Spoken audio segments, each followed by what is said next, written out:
হঠাৎ ঘরের জানালার বাইরে উঠোনে চালে চারপাশ থেকে অসংখ্য অশরীরী ছায়া ফুটে উঠল। তাদের কারো হাতে লাঠি, কারো হাতে খড়পর। তারা মানুষের মতো দেখতে নয়, অথচ তাদের শক্তি অপরিসীম। এগুলো আর কেউ নয়, বড় কাছারির প্রেত বাহিনী, যারা অন্যায়ের বিচার করতে স্বয়ং ভূতনাথের সাথে আসে। কুষ্মাণ্ড প্রেতটি থমকে দাঁড়ালো। তার রক্তবর্ণ চোখ দুটো এবার ভয় কুঁচকে গেল। সে পিছোতে লাগলো দরজার দিকে, কিন্তু দরজার মুখে গিয়ে সে আর্তনাদ করে উঠল। সেখানে দাঁড়িয়ে আছেন এক দীর্ঘকায় ভয়ঙ্কর সন্ন্যাসী। জটা জাল ললাট অবধি বিস্তৃত, সারা গায়ে শ্মশানের চিতাভস্য মাখা, কপালে থকথক করে জ্বলছে অগ্নিসম তৃতীয় নয়ন। তার ডান হাতে এক বিশাল ত্রিশূল, আর প্রতিটি নড়াচড়ায় চারিদিকের অন্ধকার কেঁপে কেঁপে উঠছে। ঘুমটা ভেঙে গেল চন্দ্রিমার। সে ঘুম জড়ানো কণ্ঠে বলে উঠল, উফ, কিসের শব্দ হচ্ছে? এমন উদ্ভট শব্দে ঘুমের দফা রফা হয়ে গেল। সে পাশ ফিরে তাকাতেই তার শরীর দিয়ে বিদ্যুৎ খেলে গেল। সে বিস্ফারিত চোখে দেখল তার স্বামী রমাকান্ত এপাশ ওপাশ করছে। আতঙ্কিত কণ্ঠে বলে উঠল, গো, তো তোমার কি হয়েছে? তুমি তুমি এরকম করছো কেন? তোমার চোখ জোড়া দেখছি উল্টে যাচ্ছে। আরে কি, হ্যাঁ, তোমার শরীর এমন শক্ত হয়ে গেল কেন? গো, আমাকেও মেরে ফেলবে। আমি নিজের হাত দুটোকে নিয়ন্ত্রণ করতে পারছি না চন্দ্রিমা। কথাগুলো সে চোখ বন্ধ করেই বিড়বিড় করে বলল। সে আবার বলল, দূর হ, সরে যা পাষণ্ড, আমার কাছ থেকে চলে যা বলছি। চন্দ্রিমা দেখল বিকট বদখত আকৃতির এক অবয়ব তার স্বামীর বুকের উপর বসে আছে। ওই অবয়ব হো হো করে অট্টহাসি হেসে বলল, তোকে ছেড়ে দিলে চলবে কেমন করে শুনি, হ্যাঁ? আর আমি পাষণ্ড নই রে, আমার নাম কুষ্মাণ্ড। ওগো, মাস খানেক ধরে দেখছি তোমার সঙ্গে এমন হচ্ছে। আমার শীতের সিঁদুর কি তবে মুছে যাবে? চারপাশে অদৃশ্য কিছু যেন ঘুরে বেড়াচ্ছে। দাঁড়াও, আগে আলোটা জ্বালাই। খবরদার, আলো জ্বালাতে গেলেই তোকে আগুনে পুড়িয়ে মারবো। তার চোখ চলে গেল জানালার বাইরে অন্ধকারে দাঁড়িয়ে থাকা এক ছায়া মূর্তির দিকে। ওই মূর্তির চোখ জোড়া জ্বলছে। একই অবয়ব খানিক আগেই যা সে তার স্বামীর বুকের উপর বসে থাকতে দেখেছিল। চন্দ্রিমা নিজেকে ধরে রাখতে পারল না। বারান্দায় সেকেলে বিরাট ঝাড় লণ্ঠনটা ছনাৎ করে পড়ে চূর্ণ বিচূর্ণ হয়ে গেল। সে কানে চাপা দিয়ে চিৎকার করে উঠল, বাঁচাও! পরের দিন সকালে ঘুম ভাঙতেই বাড়িতে এলেন গ্রামের এক ওস্তাদ ওঝা। কালিমা শিবায় হুং হুং, জাগো, ভয়ঙ্কর ছায়া নেমে আসুক, আমার অঙ্গীকার পূর্ণ হোক। ওং কালিমা, ওং নমঃ শিবায় হুং হুং। তিনি এবার বাতাসে গন্ধ শুকলেন। তারপর হুঙ্কার দিয়ে রমাকান্তর দিকে তাকিয়ে বললেন, তোর উপরে কেউ কুষ্মাণ্ড চালনা করেছে। কুষ্মাণ্ড? সেটা কি বাবা? আমাদের দিশা দিন, নইলে যে আমরা ধনে প্রাণে মারা যাব বাবা। আমাদের দিশা দিন বাবা। নিম্নতন্ত্রের দ্বারা জাগরিত এমন এক সত্তা যা শ্মশান মশানে ঘুরে বেড়ায়। এদের গায়ে প্রচণ্ড বল হয়। এরা বিশেষ করে সেই সব সাধকদের ভয় দেখিয়ে শ্মশান ছাড়া করে যারা কঠিন সাধনায় লিপ্ত হয়েছে। কিন্তু কোনো কুচক্রী সাধক যদি নাম নিয়ে ওই সত্তাকে একবার কারো পেছনে লেলিয়ে দিতে পারে, তাহলে বিরাট মাপের দৈব শক্তি ব্যতীত তাকে নিরস্ত করা এক প্রকার অসম্ভব। মাটিতে হাঁটু গেড়ে বসে পড়ল চন্দ্রিমা। সে এবার ওই ওঝার পায়ে হাত দিয়ে মিনতির সুরে বলল, আপনি তাহলে আমাদের এই বিপদ থেকে রক্ষা করুন। ও কর্ম যে আমার দ্বারা হবে না মা, নিজের প্রাণে ঝুঁকি নিতে পারবো না। তবে এর থেকে এক প্রকার বেরিয়ে আসার উপায় আমি বাতলে দিতে পারি। একজন আছে, তার নাম তারানাথ তান্ত্রিক। তোমরা তার কাছে গিয়ে হত্যে দিয়ে পড়ে থাকো। মটলেনে তার নিবাস, সেখানে গেলেই তাকে পেয়ে যাবে। ঠাকুরমশাই, ঠাকুরমশাই আছেন নাকি বাড়িতে? আরে এই সময় আবার কে এলো? দরজার সামনে আমাদের দেখে এবং সর্বোপরি আকাশের ঘনায়মান কালো মেঘপুঞ্জ দেখে আহ্লাদে আটখানা হয়ে বললেন, ওরে বাবা, এই দুর্যোগ মাথায় তোমরা! এসো এসো। গল্প শোনা বহুদিন হয়নি, তাই তাই বিভূতিকে বগল দাবা করে একেবারে চলে এলাম আপনার কাছে। তা বেশ, তা বেশ, তবে একটু সবুর করো। তোমাদের আমার কাছে আসা মানেই শুধু গল্প। তামাকটা সাজিয়ে নিয়ে টান দিয়ে তারপর শোনাচ্ছি। আজকে বাবা বড় কাছারির গল্প শোনাবো, কেমন? ঠাকুরমশাই, গোড়া থেকে বলতে হবে কিন্তু। অনেক আশা নিয়ে এসেছি আপনার কাছে। সেবার একটা ঘটনা ঘটল। আমার বাড়িতে এসে উপস্থিত এক ব্যক্তি। দরজা খুলে জিজ্ঞাসা করলাম, কাকে চাই? আপনি কি তারানাথ চক্রবর্তী? গৃহশান্তির কবচ তৈরি করে মানুষকে বিপদ আপদ থেকে রক্ষা করেন? হ্যাঁ, পাশেই তো সাইনবোর্ডে লেখা আছে। তাও আপনি একই কথা জিজ্ঞাসা করছেন। আপনার কি সমস্যা বলুন? আমি রমাকান্ত, এসেছি শামুকজোর গ্রাম থেকে আপনার কাছে আরতি জানাতে। আমার বেশ বিপদ ঠাকুরমশাই। সে নিয়ে আপনাকে বলতে হবে না, আমি আপনার বিপদ বুঝতে পেরেছি। ওঝা আমাকে আপনার কথা বলেছিলেন। আমার ওপরে কেউ কুষ্মাণ্ড চালনা করেছে, কিন্তু কে করেছে সেটা বলতে পারেন? আমি পদ্মাসনে উপবিষ্ট হয়ে তার মাথার উপর হাত রাখলাম। তারপর চোখ বুজে রইলাম খানিকক্ষণ। মিনিট 5 পরে বললাম, হ্যাঁ, ওই ওঝা ঠিকই বলেছে। তোমার উপর ওই ভয়ঙ্কর সত্তাকে চালনা করেছে তোমার কাছেরই কেউ। মানে কে করেছে এমনটা একটু বলতে পারেন?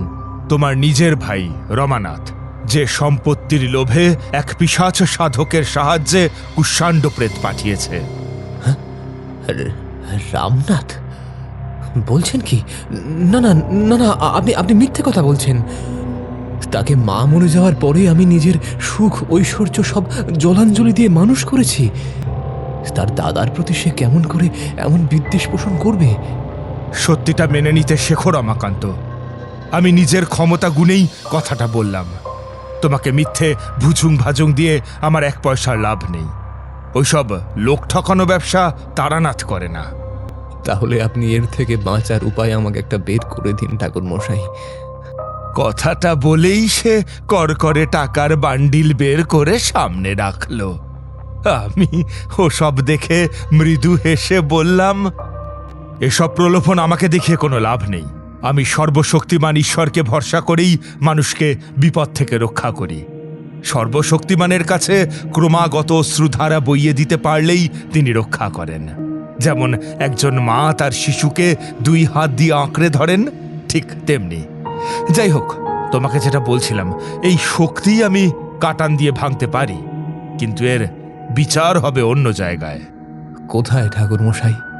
তুমি যাও বাবা বড় কাছারির মন্দিরে। ওখানে বাবার কাছে আরতি জানিয়ে তোমার সমস্ত সমস্যার কথা লিখে দাও। আমি গেলেও আপনাকে যেতে হবে ঠাকুরমশাই। আপনার শরণাগতি ছাড়া আমি 1 পাও নড়ব না ঠাকুরমশাই। পরদিন সকালেই আমরা রওনা হলাম। দক্ষিণ 24 পরগনার বাখরাহাট রোডের ধারে আমতলার ভিতরে শান্ত এক গ্রাম, নাম তার ঝিকুরবেরিয়া।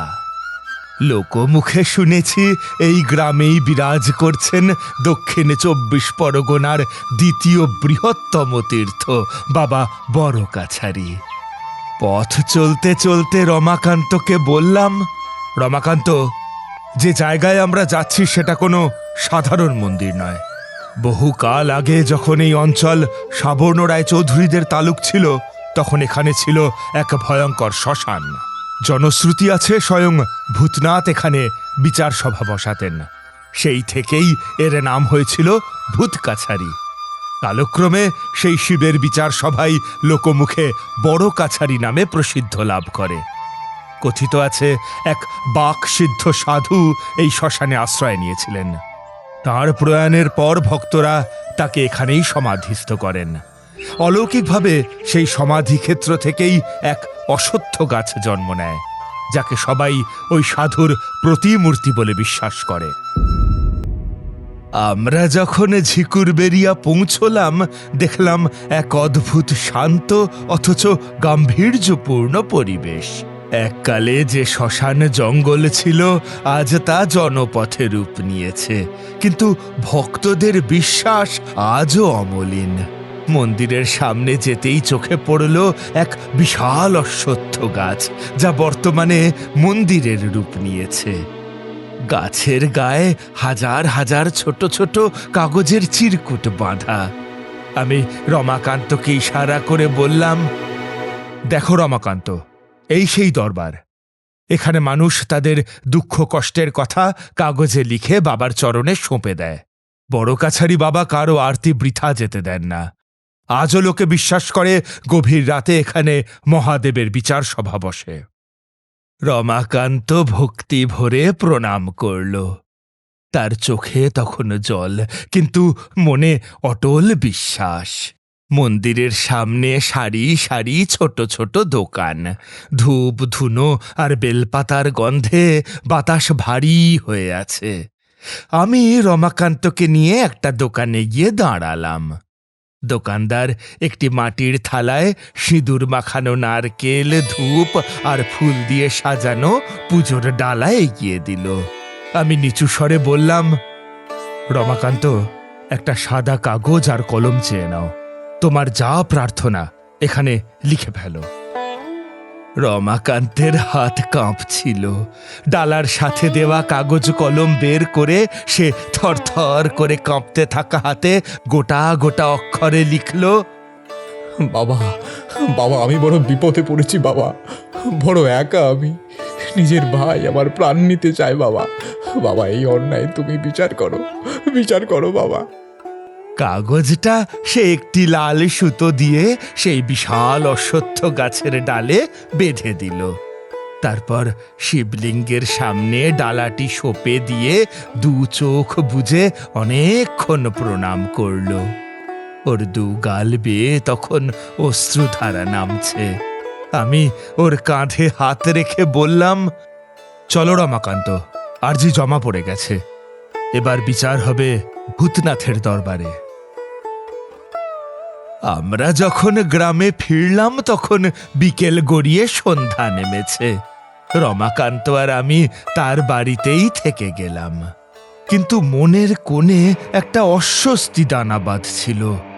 আজ রাতটা খুব একটা সহজ হবে না। রাত তখন ঠিক 12টা। আকাশে এক ফালি ম্লান চাঁদ, চারপাশ নিস্তব্ধ, শুধু ঝিঝি পোকার ডাক শোনা যাচ্ছে। হঠাৎ রমাকান্তের শোবার ঘরের কড়া নড়ে উঠল। কে কে ওখানে? রামনাথ কি পাঠালো কাউকে? এ কি, এটা কিসের শব্দ? বাড়ির এত কাছে শ্মশানের ঢাক কেন পাচ্ছে এই অসময়ে? আমি উঠে তার শোবার ঘরের দিকে এগিয়ে গেলাম। সে যে কথাটা বলল তার কোনো উত্তর নেই। হঠাৎ এক দমকা হাওয়ায় ঘরের ভারী কাঠের দরজাটা ক্যাঁচ ক্যাঁচ শব্দে নিজে থেকেই খুলে গেল। বাইরের বাতাস এক নিমেষে বরফের মতো ঠান্ডা হয়ে গেল। আর হিম করা সেই শীতলতা রমাকান্তের মেরুদণ্ড দিয়ে নেমে গেল। অন্ধকারের জমাট বাঁধা কালো ছায়া থেকে ধীরে ধীরে বেরিয়ে এলো সেই বিভীষিকা কুষ্মাণ্ড প্রেত। তার মুখটা ঠিক একটা ফাটা কুমড়োর মতো বিকৃত। সেখান থেকে গল গল করে লালা ঝরছে। গোল গোল দুটো চোখ জ্বলন্ত অঙ্গারের মতো লাল। সে বিকট এক ঘর ঘরে আওয়াজ করতে করতে রমাকান্তের দিকে এগোতে লাগলো। মরণ, তোর মরণ আসন্ন রমাকান্ত। রমাকান্ত ভয়ে খাটের এক কোণে শুটিয়ে গেল। তার কণ্ঠ রোধ হয়ে এসেছে। প্রেতটা তার কালো কুৎসিত হাত বাড়িয়ে যখনই রমাকান্তের গলা টিপতে যাবে, ঠিক সেই মুহূর্তে বাইরে থেকে এক প্রবল ঝনঝন শব্দ ভেসে এলো, যেন কেউ ভারী লোহার শিকল টানছে। ঠিক সেই মুহূর্তে আর দেরি করলাম না। বুঝে গেলাম এক মুহূর্ত দেরি হলেই রমাকান্তের প্রাণটা ওই পিশাচের কবলে হারাতে পারে। আমি বজ্রের মতো ঝাঁপিয়ে পড়লাম কুষ্মাণ্ড প্রেতটার উপর। আমার ঝাঁপটা এতটাই হঠাৎ ছিল যে পিশাচটা খানিকটা টাল খেয়ে গেল। আমি বাঁ হাতে তার কুৎসিত কবজিটা চেপে ধরলাম আর ডান হাতের আঙুলের মুদ্রা করে মন্ত্রোচ্চারণ শুরু করলাম। ওং খুং ভৈরবায় নমঃ, ওং হ্রিং কালিকায় ফট। মন্ত্রের শব্দে ঘরের বাতাস যেন হঠাৎ ঘূর্ণির মতো ঘুরতে লাগলো। আমার কপাল তীব্র ব্যথায় ভরে উঠল, আর রুদ্রাক্ষের মালাটা যেন আগুনের মতো উষ্ণ হয়ে উঠল। কিন্তু কুষ্মাণ্ড প্রেত কোনো সাধারণ অশরীরী নয়, সে এক বিকট গর্জন করে উঠল। তার মুখের গহ্বরটা আরো বিস্তৃত হয়ে গেল। সেখান থেকে এক বিষাক্ত দুর্গন্ধ বেরিয়ে এলো, যেন ঘরটা শ্মশানে পরিণত হয়েছে। সে হিংস্র কণ্ঠে বলল, তান্ত্রিক, তুই আমাকে বাঁধতে পারবি না। সে হঠাৎ এমন জোরে আমাকে ধাক্কা দিল যে আমি দুপা পিছিয়ে গিয়ে দেওয়ালে আছড়ে পড়লাম। ঘরের জানলাগুলো দড়াম দড়াম করে কাঁপতে লাগলো। বাতাসের ভিতর অদ্ভুত শোঁ শোঁ শব্দ উঠল। ওই জীবন্ত বিভীষিকা আমার দিকে এগিয়ে আসছিল হিংস্র ভঙ্গিতে, তার নখগুলো সোজা আমার গলার দিকে লক্ষ্য করে।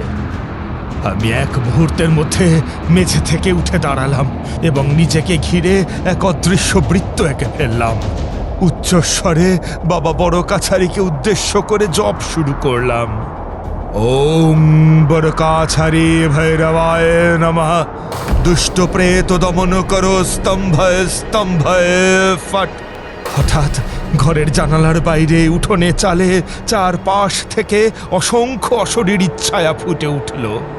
তাদের কারো হাতে লাঠি, কারো হাতে খড়পর। তারা মানুষের মতো দেখতে নয়, অথচ তাদের শক্তি অপরিসীম। এগুলো আর কেউ নয়, বড় কাছারির প্রেত বাহিনী, যারা অন্যায়ের বিচার করতে স্বয়ং ভূতনাথের সাথে আসে। কুষ্মাণ্ড প্রেতটি থমকে দাঁড়ালো। তার রক্তবর্ণ চোখ দুটো এবার ভয় কুঁচকে গেল। সে পিছোতে লাগলো দরজার দিকে, কিন্তু দরজার মুখে গিয়ে সে আর্তনাদ করে উঠল। সেখানে দাঁড়িয়ে আছেন এক দীর্ঘকায় ভয়ঙ্কর সন্ন্যাসী। জটা জাল ললাট অবধি বিস্তৃত, সারা গায়ে শ্মশানের চিতাভস্য মাখা, কপালে থক থক করে জ্বলছে অগ্নিসম তৃতীয় নয়ন। তার ডান হাতে এক বিশাল ত্রিশূল, আর প্রতিটি নড়াচড়ায় চারিদিকের অন্ধকার কেঁপে কেঁপে উঠছে। ওরে অধম পিশাচ, বড় কাছারির দরবারে যার বিচার শুরু হয়েছে তাকে স্পর্শ করার মতো সাধ্য নেই তোর। তোর বিনাশ অবধারিত।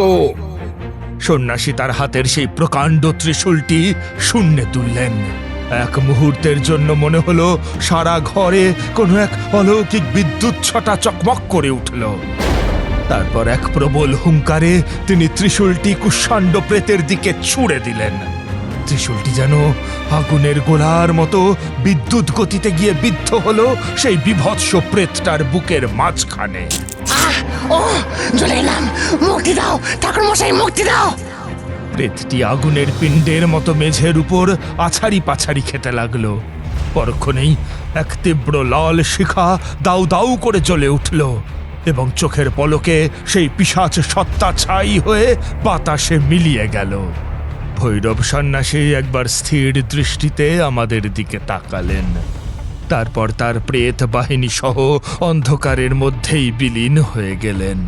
কিন্তু এখানেই শেষ নয়।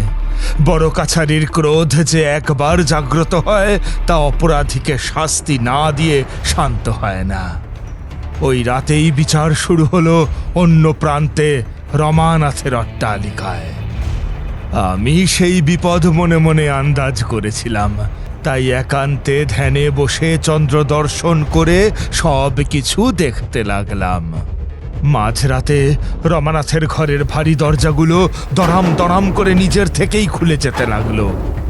দেওয়ালে অদৃশ্য নখের আঁচড় পড়ার কর্কশ শব্দে ঘুম ভেঙে গেল রমানাথের। সে দেখল অন্ধকারের মধ্যে অজস্র ছায়ামূর্তিরা তার খাটের চারপাশে ঘুরে বেড়াচ্ছে। বাতাসের শোঁ শোঁ শব্দের মাঝে কানে আসছে শ্মশানের প্রেতের অট্টহাসির শব্দ।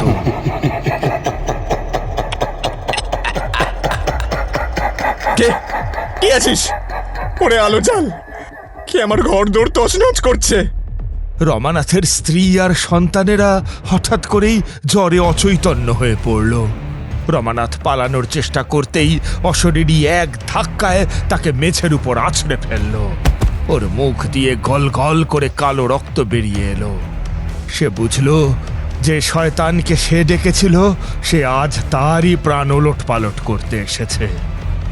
পরদিন ভোরে দিগ্ভ্রান্তের মতো পাগল প্রায় অবস্থায় রমানাথ ছুটে এলো রমাকান্তের বাড়ির দরজায়। রমানাথ রমাকান্তের পা জড়িয়ে ধরে হাউ হাউ করে কাঁদতে কাঁদতে বলল, দাদা, আমায় বাঁচা দাদা, আমি পাপ করেছি, আমি লোভে অন্ধ হয়ে গিয়েছিলাম। ওরা আমায় শেষ করে দেবে, ওরা আমায় শেষ করে দেবে দাদা। শ্মশানের সেই ছায়াগুলো আমার ঘর ভরে দিয়েছে, আমাকে ক্ষমা কর। এ কি দশা হয়েছে তোর রামনাথ?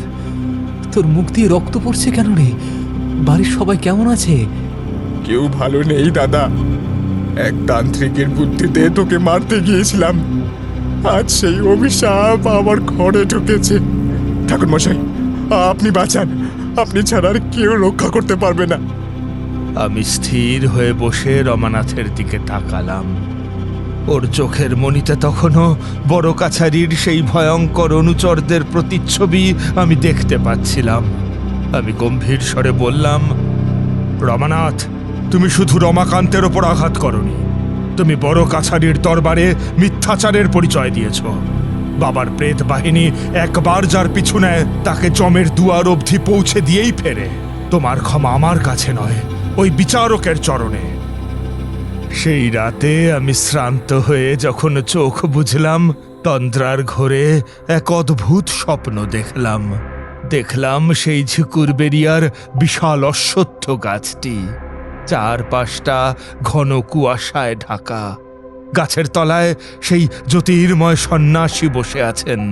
তাঁর পাশে বাঘছালের ওপর উপবিষ্ট স্বয়ং এক দিব্য পুরুষ, যার জটা থেকে গঙ্গা নির্গত হচ্ছে। তিনি আমার দিকে তাকিয়ে শান্ত স্বরে বললেন, তারানাথ, বড় কাছারির দণ্ড অব্যর্থ, কিন্তু অনুতাপের অশ্রু যদি খাঁটি হয় তবে ক্ষমার পথও খোলা থাকে।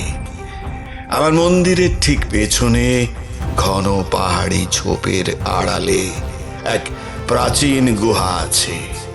সেখানে লোকচক্ষুর অন্তরালে এক গুপ্ত জলাশয় বিদ্যমান, ব্রহ্মকুণ্ড। যদি সেই পবিত্র জল এনে আমার অভিষেক করাতে পারো, তবেই রুষ্ট প্রেত বাহিনী শান্ত হবে, নতুবা রমানাথের বংশ নির্বংশ হওয়া কেউ রুখতে পারবে না। ঘুম ভাঙতেই দেখলাম ভোরের আলো ফুটেছে, কিন্তু রমানাথের অবস্থা তখন শোচনীয়। সে যন্ত্রণায় মাটিতে গড়াগড়ি খাচ্ছে, আর তার গায়ে ফুটে উঠেছে অদৃশ্য চাবুকের দাগ। আমি আর দেরি করলাম না, ঝোলা কাঁধে নিয়ে বেরিয়ে পড়লাম সেই দুর্গম পাহাড়ের দিকে। পাহাড়ের পাদদেশে পৌঁছতেই আকাশ কালো হয়ে এলো। শুরু হলো প্রবল ঝড়, চারপাশ থেকে অশরীরী অট্টহাসি শোনা যাচ্ছে।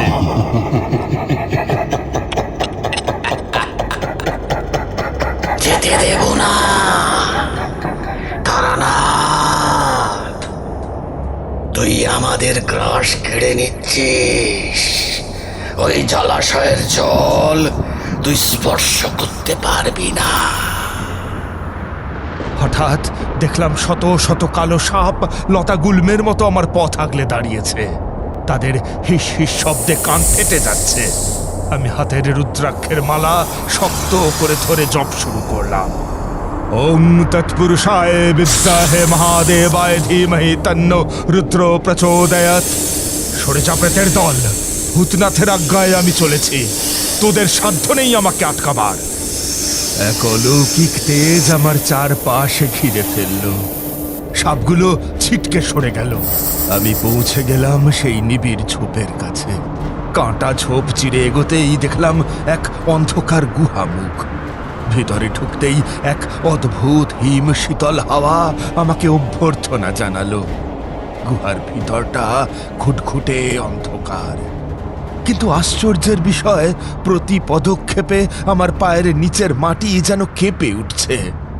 হঠাৎ সামনে উদয় হলো এক বিশাল আকার ছায়া। তার ধর আছে কিন্তু মাথা নেই, প্রেতেরই এক বিভীষিকাময় রূপ। এই গুহা আমার রাজত্ব। এখান থেকে জল নিতে হলে তোকে নিজের রক্ত দিতে হবে তারানাথ। প্রেত, তুই ভুলে যাচ্ছিস সেই গুহা স্বয়ং বড় কাছারির রক্ষিত। এ কেবল তোর মায়ার খেলা। সরে দাঁড়া, নতুবা এই পবিত্র মন্ত্রের তেজে তুই চিরতরে বিলীন হয়ে যাবি।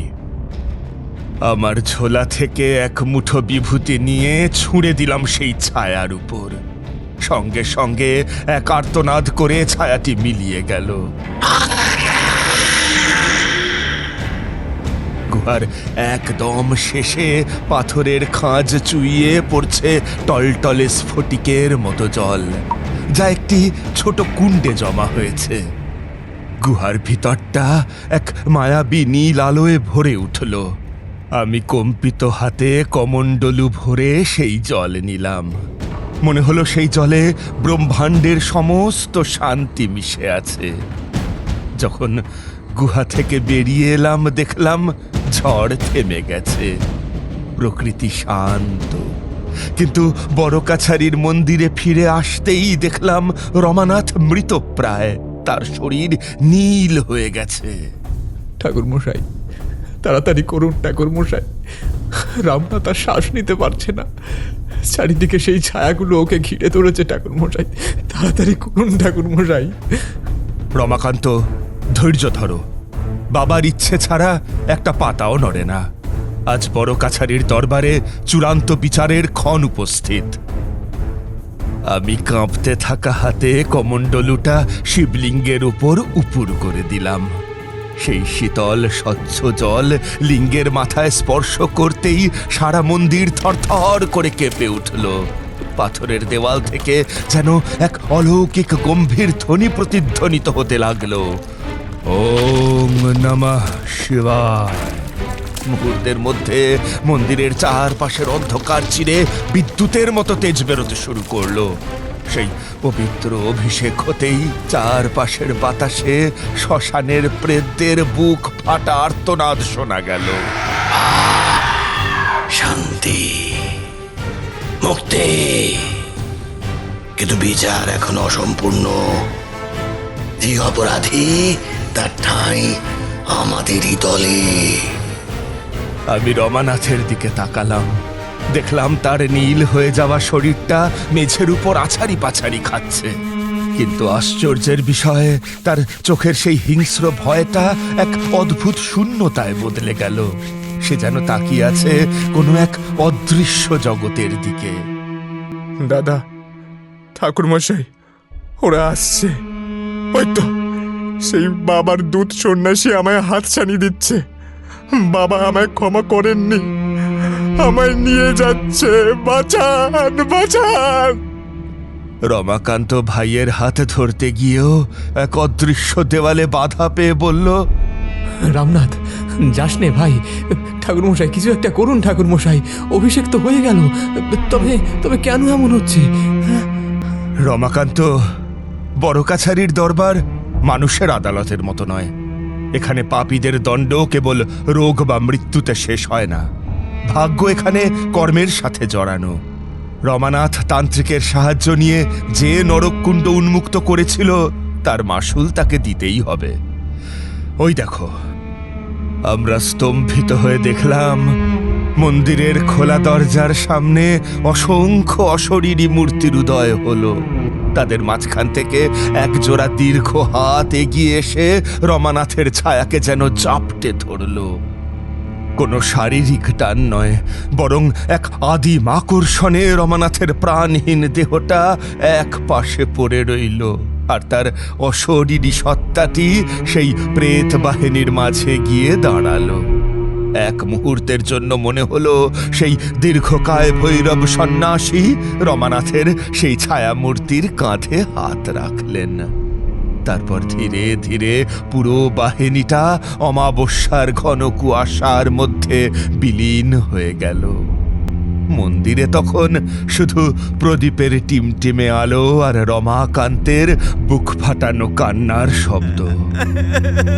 সেই রাতের পর রমানাথের পরিবার কোনো মতে প্রাণে বাঁচলেও সে আর ফিরে আসেনি। গ্রামের বৃদ্ধরা আজও বলে, অমাবস্যার রাতে যখন বড় কাছারির মন্দিরের চারপাশ নিস্তব্ধ হয়ে যায়, তখন মন্দিরের সামনে এক অদ্ভুত ছায়ামূর্তিকে দাঁড়িয়ে থাকতে দেখা যায়। তার মুখটা হুবহু রমানাথের মতো, কিন্তু চোখ দুটো পাথরের মতো স্থির। সে নাকি আজও বড় কাছারির প্রেত বাহিনীর সাথে ওই জঙ্গলের পথে ঘুরে বেড়ায়। সে যে আজ বড় কাছারির এক চিরস্থায়ী অনুচর। বাবার দরবারে মিথ্যাচার আর লোভের শাস্তি এমনই হয়, মৃত্যুও সেখানে নিষ্কৃতি দিতে পারে না। গল্প শুনে আমরা রীতিমতো স্তম্ভিত হয়ে গেলাম। ঠাকুরমশাই মৃদু হাসলেন শুধু।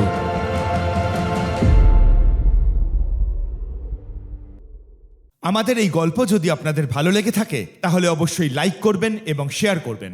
যারা চ্যানেলটিতে নতুন তারা অবশ্যই সাবস্ক্রাইব করুন। শুধু বেল আইকনটি টিপে নোটিফিকেশন অন করে দিন, যাতে আমাদের পরবর্তী কাজগুলোর খবর সবার আগে আপনার কাছে পৌঁছয়। ধন্যবাদ।